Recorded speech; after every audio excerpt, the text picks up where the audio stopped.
आलसी ब्राह्मण। एक बार एक गांव में एक ब्राह्मण रहता था जो बहुत ही आलसी और बहुत गरीब था।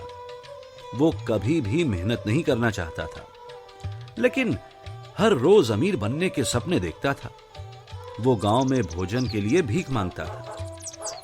एक दिन उसे एक अमीर व्यक्ति की पत्नी से खाने के रूप में आटा मिला। वो बहुत खुश था। वो आटे की मटकी के साथ अपने घर गया। उसने वो मटकी छत पर टांग दी और फिर खाने से कुछ पहले आराम करने की सोची।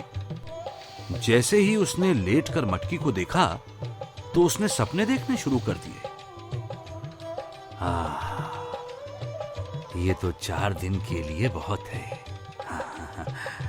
अगर किसी गांव में भुखमरी फैल जाए तो मैं ये आटा सबसे महंगी बोली लगाने वाले को दे दूंगा। मैं इसे कम से कम 75 रुपए में बेचूंगा। फिर उससे एक कुर्ता और एक जोड़ी जूते लूंगा। नहीं, मैं उससे कुछ बकरियां खरीद लूंगा। फिर वो ब्राह्मण सपनों में खो गया। मैं बकरियों को चारा खिलाऊंगा और जल्दी ही मेरे पास कई और बकरियां होंगी। जब मेरे पास दर्जन भर बकरियां होंगी तो मैं बाजार जाऊंगा और किसी अमीर ग्राहक को 200 रुपए में बेच दूंगा। मैं वो पैसा 2 गायों को खरीदने में खर्च कर दूंगा। कुछ ही महीनों में मेरे पास कई गाय हों, वे बहुत सारा दूध देंगी।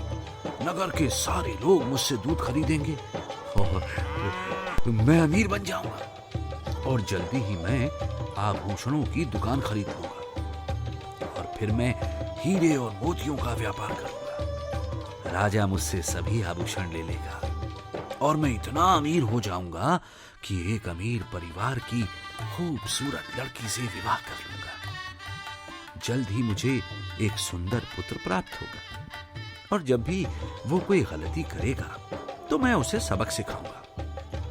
तब मैं एक छड़ी उठाऊंगा और अपने पुत्र को मारूंगा।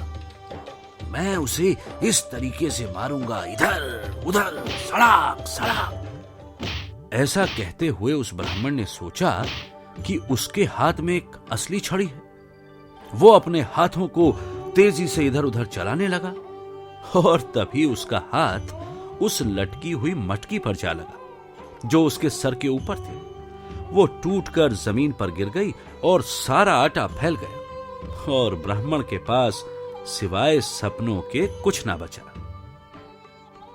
इस कहानी से हमें यह सीख मिलती है कि बिना मेहनत के हमारे सपने पूरे नहीं हो सकते। Don't forget to like, share and subscribe Delhi Institute of Public Speaking.